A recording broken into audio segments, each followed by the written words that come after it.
Brandon Sanderson is a fantasy sci-fi fiction author who is responsible for making some of the most well-received fantasy books of his generation. If you are a Sanderson fan and have read every book in the Cosmere, or have never even read one of his books, I want you to be able to watch these videos. I've read the Mistborn trilogy, Warbreaker, the Stormlight Archive, and pretty much everything on the Coppermind wiki. First, I need to tell you guys the story of Adonalsium, also known as God. Don't worry, he's dead. Adonalsium was the one that created the Cosmere. The planets, the space between them, all of the realms, the magic, all of it stems from Adonalsium. Specifically, Adonalsium created the planet Yolen and 3 sentient species. The first is humans, the second is dragons, and the third is basically 1 million ants from Rick and Morty. To do this, Adonalsium either created or used 4 mythical commands known as the Dawn Shards. For an unknown amount of time, these 3 races lived together with Adonalsium as their god in peace, but that would not last. We have no idea why, but for some reason, 16 people came together and decided to kill Adonalsium. They did this using the Dawn Shards, though again we are not sure to what degree. We do know that Adonalsium's power and personality were broken into 16 individual pieces. This would go on to be called the Shattering for the rest of the Cosmere. The people who killed Adonalsium each received one of these shards. All 16 shards share the same pool of infinite power, so none of them are directly stronger or weaker than any of the others. Think of these shards like drill rigs, digging down into the spiritual realm where they can suck up all of Adonalsium's power for themselves. They use the same raw material, but they turn that raw material into different things depending on their shard. I will be doing a video going more in-depth on investiture and the different shards and what they do, but for now just know that it turns each person into a god with a lowercase g. So lots of power, lots of knowledge, but not infinite, not unlimited, and they are not omniscient. They can move planets' orbit, completely rewrite the genetic code of a species, and create new species from practically nothing. So how did these people use their near-infinite power after usurping God himself? Well, they decided to fuck off to deep space, that's what. They made a loose agreement not to really mess with each other, didn't make it official in any means, and then just sorta left. Some shards left on their own, others paired up, others tried to commit some genocides, but with the help of the 16 shards, life spread across the entire Cosmere. Not only life, but magic as well. That limitless amount of magic that Adonalsium held is still in existence, even after his death. That magic is known as investiture in the Cosmere, and it was so pervasive that it seeped out of the shards' bodies and into the planets they were staying at. This process is called investing in a planet, and it is something that is not voluntary and happens no matter what a shard wants. All that is required is their presence on the planet. The investiture that is put into a planet can then be absorbed by people, animals, or tons of different other stuff to give them access to superpowers.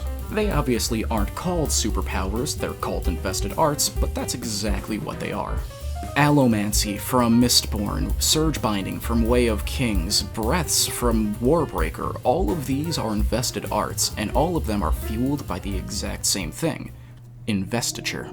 Investiture is the underlying power that fuels all of the magic in the entire Cosmere. Sanderson has set up the Cosmere so that it can contain any magic system that he can feasibly conceive.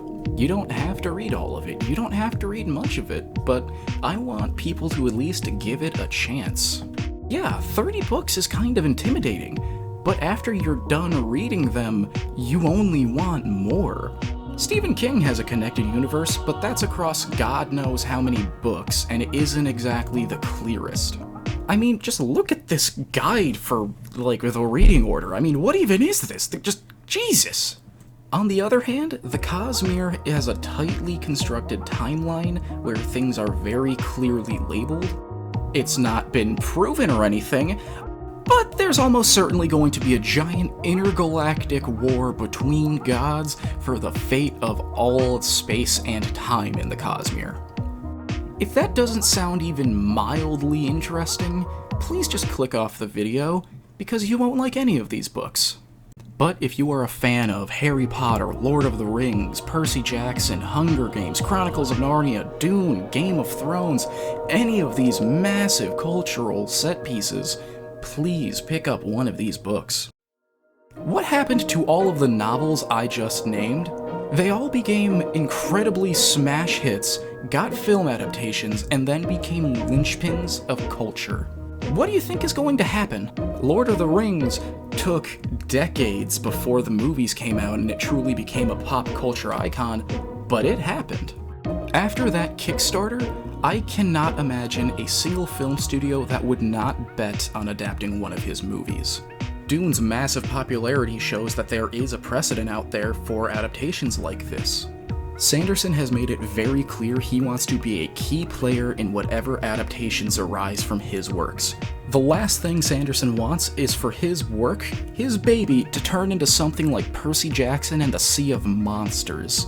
There has been very little news regarding Brandon Sanderson's movie adaptations, video game adaptations, novellas, or anything of that sort. The second that the mainstream culture gets a taste of a properly adapted Cosmere book, they're going to lose their minds.